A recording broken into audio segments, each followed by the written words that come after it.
اس سے پہلے آیات کے اندر مہر کا ذکر ہوا کہ مہر کب پورا دیا جائے گا، کب مہر آدھا دیا جائے گا، اور کب مہر کی جگہ جو ہے کپڑا دیا جائے گا، اور کب مہر مصر دیا جائے گا۔ اس سلسلے میں قرآن کی آیات پیش کی گئی۔ ابھی جو اپنے سامنے آیت کریمہ ہے، اس آیت کریمہ کے اندر اللہ تبارک و تعالیٰ نے خاص طور سے نمازوں کا ذکر فرمایا ہے۔ اللہ تبارک و تعالیٰ ارشاد فرماتا ہے حافظوا علی الصلوات والصلاۃ الوسطیٰ وقوموا للہ قانتین۔ اس آیت کریمہ کے نزول کے تعلق سے مفسرین کرام ارشاد فرماتے ہیں کہ شروع میں اللہ تبارک و تعالیٰ نے آزمائش کا معاملہ رکھا،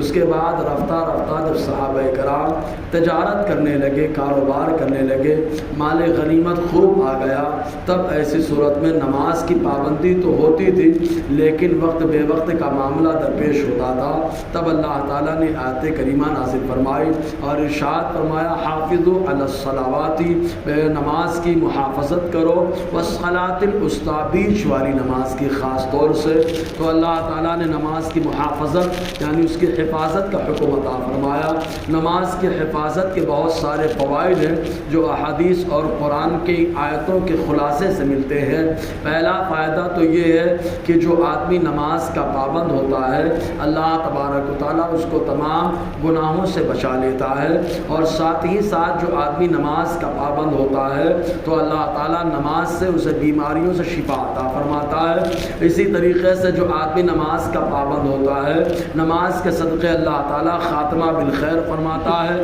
اور جو نماز کا پابند ہوتا ہے اللہ تبارک و تعالیٰ اسے قبر میں آسانی عطا فرماتا ہے، حتیٰ کہ جیسے ہی عذاب کا معاملہ درپیش ہو جاتا ہے تو نماز کھڑی ہو جاتی ہے اور کہتی ہے اس بندے نے دنیا میں میری حفاظت کی ہے، اب قبر میں جب یہ تنہا ہے تو اس کی حفاظت کرنا میرا کام ہے۔ تو نماز حفاظت کے لیے کھڑی ہو جاتی ہے۔ مزید یہ کہ جب نمازی کو قبر میں فرشتے سوالات کرنے کے لیے اٹھاتے ہیں تو ایک دم لگتا ہے کہ عصر کا وقت ہے، سورج غروب ہونے والا ہے، تو وہ نمازی فرشتوں سے کہتا ہے اے فرشتوں رک جاؤ، بس مجھے نماز عصر پڑھنے کی مہلت دے دو۔ فرشتے بڑی خوشی کا اظہار کرتے ہیں۔ اس کے ساتھ ساتھ جو آدمی نماز کی پابندی کرتا ہے، اللہ تبارک و تعالیٰ محشر کی وحشت اور گھبراہٹ اور محشر کی تمام اس کی پریشانیوں سے اسے نجات عطا فرماتا ہے، ورنہ سب سے پہلے محشر میں سوال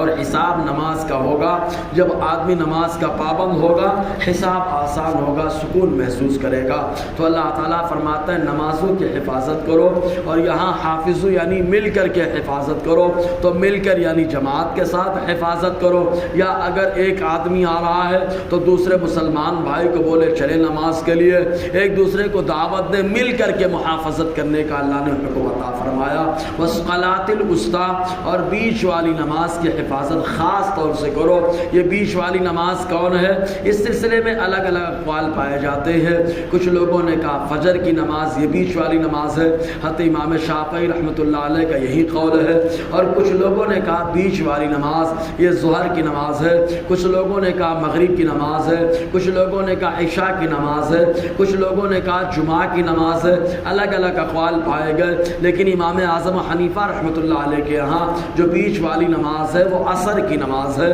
اور اس کے دلائل کئی موجود ہے۔ پہلی بات تو خود غزوہ خندق کے موقع پر جب سارے کفار ایک ساتھ آ گئے تو اس غزوے کو اسی وجہ سے غزوہ احزاب بھی کہا جاتا ہے کہ کفر کے سارے گروہ ایک ہو کر مسلمانوں پر اٹیک کرنے کے لیے آ گئے، تو اس وقت جو ہے نماز عصر چھوٹ گئی، تو آقا علیہ السلام نے ارشاد فرمایا ان کے پیٹوں میں اللہ تعالیٰ آگ بھر دے، ان لوگوں کی وجہ سے میری نماز وسطیٰ نماز عصر چھوٹ گئی ہے۔ تو حضور نے خود بتا دیا نماز وسطیٰ یعنی عصر کی نماز ہے۔ مزید یہ کہ عائشہ صدیقہ رضی اللہ تعالی عنہ جو خود حافظہ بھی ہیں، محدثہ بھی ہیں، مفسرہ بھی ہے، آقا علیہ السلام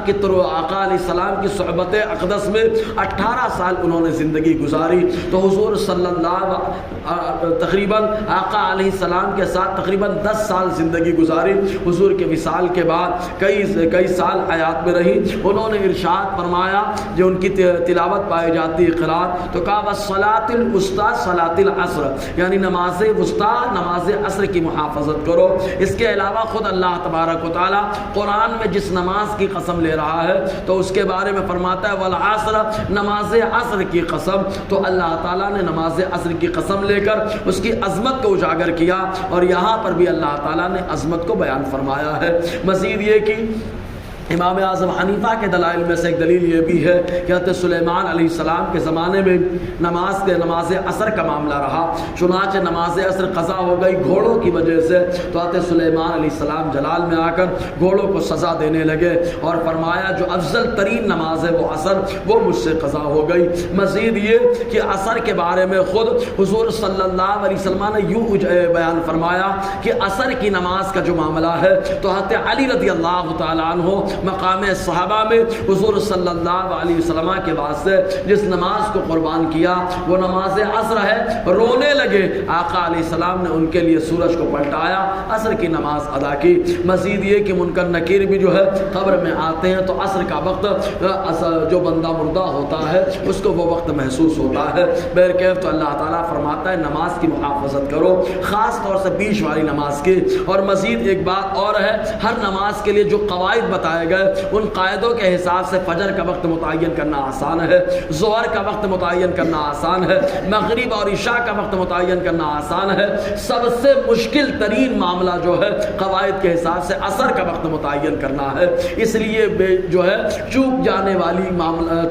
والی نماز ہے، اس لیے آقا علیہ السلام نے فرمایا جس کی نماز عصر جو چھوٹ گئی تو گویا کہ اس کی اولاد اور اس کے مال تباہ اور برباد ہو گئے۔ تو جیسے مال تباہ ہو جائے، اولاد تباہ ہو جائے تو آدمی کو افسوس ہو، ویسے ہی نماز عصر کے قضا ہونے پہ افسوس ہونا چاہیے۔ یہی وجہ ہے کہ حضرت علی کی آنکھوں سے آنسو نکلنے لگے نماز عصر کی قضا ہونے پر۔ وَقُومُوا لِلَّهِ قَانِتِينَ، اور اللہ کے لیے ادب کے ساتھ، اطاعت کے ساتھ، فرما برداری کے ساتھ قیام کرو، اللہ کے لیے کھڑے رہو۔ انشاءاللہ آگے نماز خوف کا ذکر ہے، اسی کے اوپر روشنی رہے گی۔ اللہ تعالی ہم سب کو فیضان قرآن، برکات قرآن سے مالا مال فرمائے۔